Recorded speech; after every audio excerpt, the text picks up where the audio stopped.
Yeah, but probably not till B-roll. So I'm not even needed? No, you are. If you want to put on motors, I will happily let you focus my camera. So I just wanted to make another version of this video with some director's commentary. I feel like there were some parts that I just left some information out, so I thought I would chime in at times. If you watch this and feel like I left anything out, please feel free to comment and let me know what else you'd like me to cover in this series. You want it more like at a 45-degree angle, right? Yeah. Skipping across the... It could like have some more distance across there. Okay. But yeah, we could back it up a little bit. Yeah. So here you'll see James and I set up the lighting for this interview. This is the first portion of our day, and we did have a decent amount of time, so I wanted this to look as good as possible.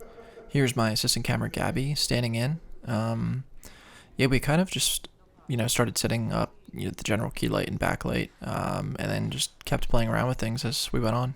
This was a 2-cam setup, so I used a 28mm from Vazen on A cam, and then B cam had a 40mm. Right behind his neck. Could we bring it down just a little bit? Yeah, just tilt down. So I know for the interview, I wanted it to be pretty dramatic, and I wanted the light to be very focused. So you'll see James adjusting the 4x silk right here, which is the key, and then you'll see him kind of raising up a negative floppy right under the key light. For this, I think we actually used a 4x wag flag. This pretty much just focuses the light right where you want it to be.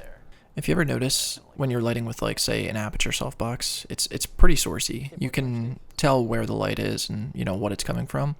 This will kind of divvy up your lighting and focus it a little bit more on specific parts of the body. I wish I had a live scene for this, but we're pretty much taking it off of our stand-in's stomach and raising the light more towards his chest and face. Side note, I had Dan Abel, who's just an amazing DP and came up, shoot this behind the scenes, and I could just feel his presence on my shoulder every time he was near me with the camera, so I look super awkward in this, which is pretty funny to watch.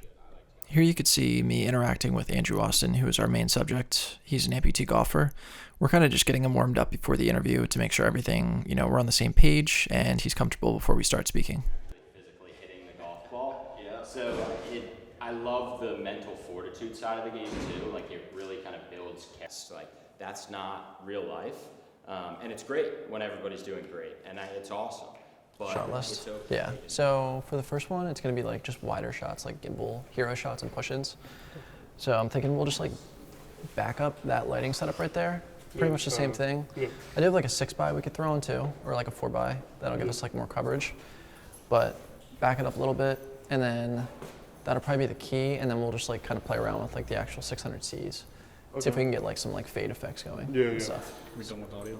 Yeah, we could wrap audio. So when you mean back, does it mean back it up towards the ground over here? Yeah, just more towards the corner right here, just so we have some more room for me to kind of work around him. Yeah. And you wanted to just kind of have it look like he was still sitting there, but just kind of pushing it in. Yeah, pretty much just a larger key.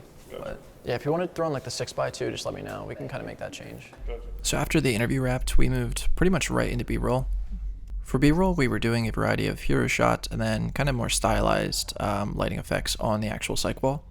Before shooting, I had actually prepped pretty well and made lighting schematics for most of the shots I wanted, so we had a good understanding of what I wanted to do today, but when you step on set, things typically change. A good change was actually that the studio, I think 3 or 4 weeks before we actually started shooting, had installed these Nova 600Cs from Aperture.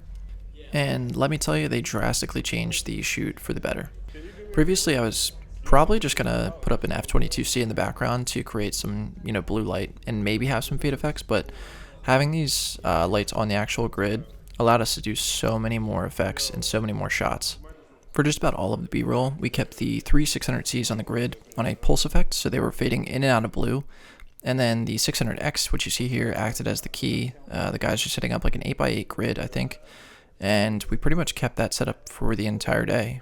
Any changes were just us turning off certain lights. We can get some, different dynamic shots, but this was pretty much it for the most part. I shot most of the B-roll on a gimbal. I'm running the Komodo, and then this was the 28mm from Vazen.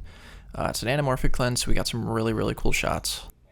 All of the studio B-roll is kind of just extra since we had the space, but it wasn't really planned out. I knew I wanted to do hero shots, but nothing else than that.